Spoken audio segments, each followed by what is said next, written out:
you in our series for the Get Ready for Summer Christian Book Giveaway. And this is my co-host, Angie Baughman.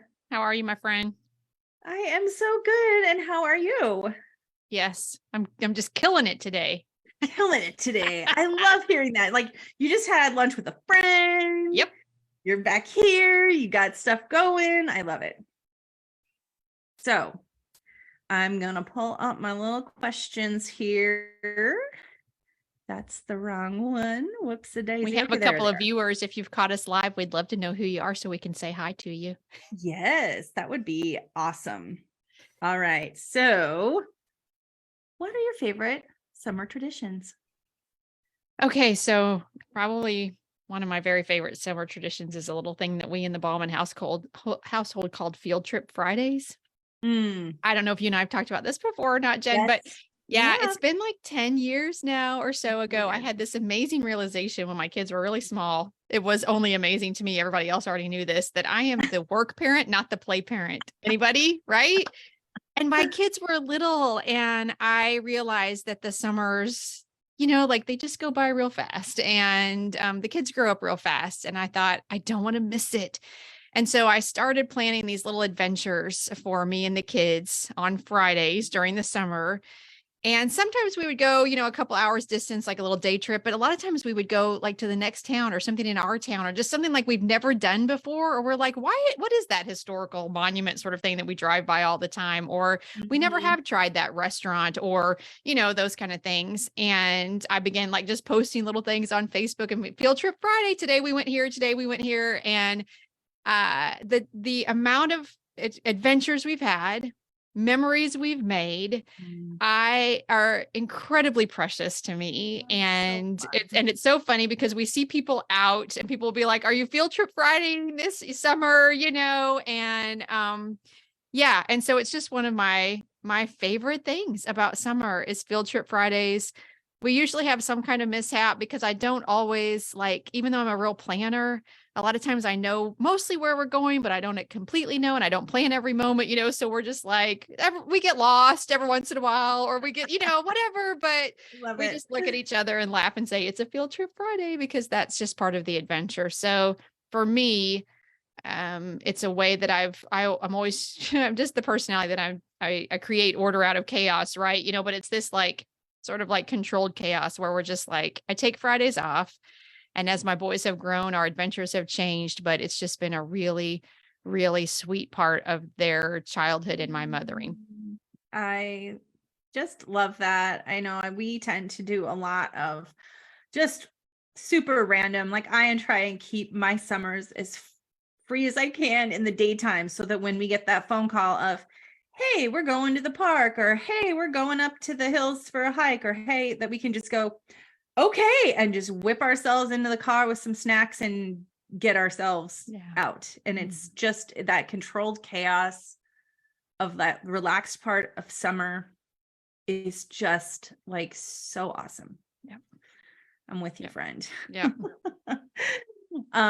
So the book that you are contributing to this giveaway is a Bible study for women. It's called Strong Hearts, yes. Increasing Our Trust in Jesus by Examining the Lines of the Lord's Prayer. And so why are you so passionate about the message of your book? Because there's so much of God's promises in the Lord's Prayer, and God's promises have saved my life in every way a life can be saved. And I stand on sort of firm footing, if you will, because I have learned to study his promises, know his promises, believe his promises, live by his promises, very imperfectly, mind you. I stumble all the time because I focus on myself and not on him. But studying God's word has brought so much healing and freedom into my life. And so it's a real privilege for me to be able to put pen to paper and say, this is something that has helped me a lot, and maybe it will help you too. Yeah. And I felt like because I did this Bible study with you online right after you published it. This was my introduction to Angie. Was showing up, and she was so cute. They're where are you in the driveway again this week? I'm yep, because I would put my earbuds in and I would just walk back and forth while I was listening to everyone chatting about all of this. And there's a lot of you and your personal story in this. And I just love so beautifully how you like just wrap up and teach Thank through you. lines of the Lord's Prayer, because it's just, yeah. I'm It's really just in going all the in ways. every one of the lines, I'm really asking the trust question, like the Lord's Prayer starts off, Our Father who art in heaven, hallowed be thy name. And so the question in lesson 1 is God a good father?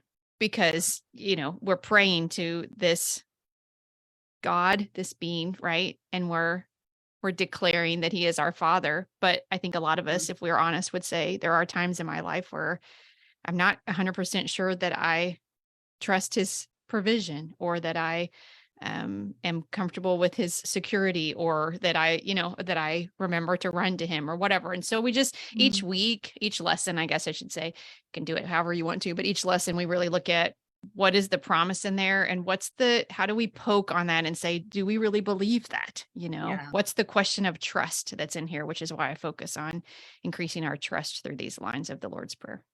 Yeah.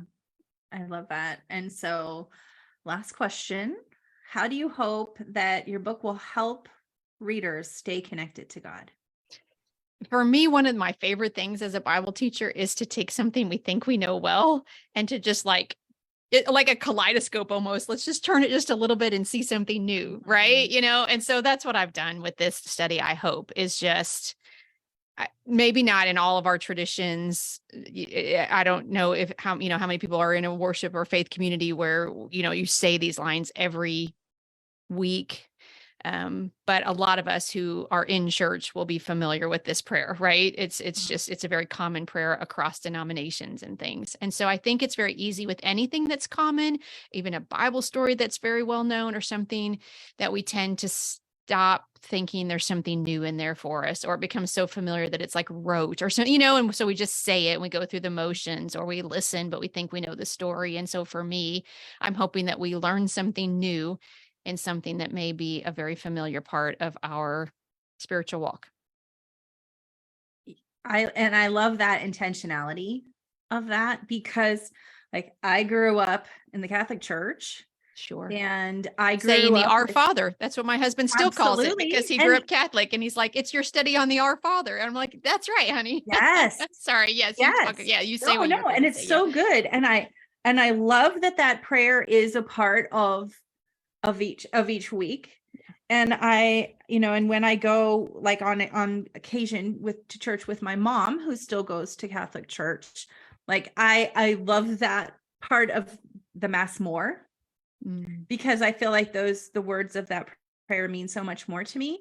When I was a kid growing up, my grandparents were big into like taking all of us kids on a big trip in the summertime, and every day the rosary would come out, but it was almost like a speed read, like how fast can we get through it?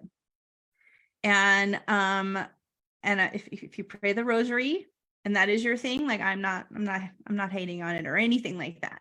But what does it mean, right? I mean, that's the Right. thing. Like, what does it Exactly. mean to? Because anything we do all the time can be really, really precious. Yes. I'm Yes. so for tradition. It's just, Yes. I've served communion maybe hundreds of times, certainly dozens of times in my 20 years, is that, Right. and I can get up there the same and go through that ritual and it not ever go from here or here to here, right? Right. Right. Or it can move me to tears every time, which it usually does, because I'm like, this is a big deal, So yeah, Yes. I kind of interjected myself in there. Sorry about that. But Yeah, yes, no, that's it's just, okay. does it mean, what does it mean to us? Yeah. Exactly. But I feel like as I've studied this prayer, and I've read it, as I've read the gospels, through a lot of years, that I just I feel like there's just a deepening connection. Yeah. And I love that kaleidoscope shift that you talked about, that I just think it's absolutely beautiful. Give it a little turn and see a new beauty. Yeah. Yeah. I agree. Yeah. I love it. So well, thank you for joining me. This was Thanks for lovely. having me. I always like being here. Yay. And you can enter the get ready for summer giveaway in, I think, like pretty much every day this week. There's going to be a link in my stories on Instagram. There's going to be links on my Facebook page and my profile, and there it is. all I'm over the grabbing place it now. Perfect. So I'm putting it in the comments right now too. oh, perfect. Yes. So in the comments of this video, just go ahead and enter, and we will be excited to send you a book if you win. And if not, you're going to get a free digital gift from all of the authors. And there's some really great things that people have put together for you guys. So at thanks, any rate, Jen. yeah, thank you. And we will see you guys later.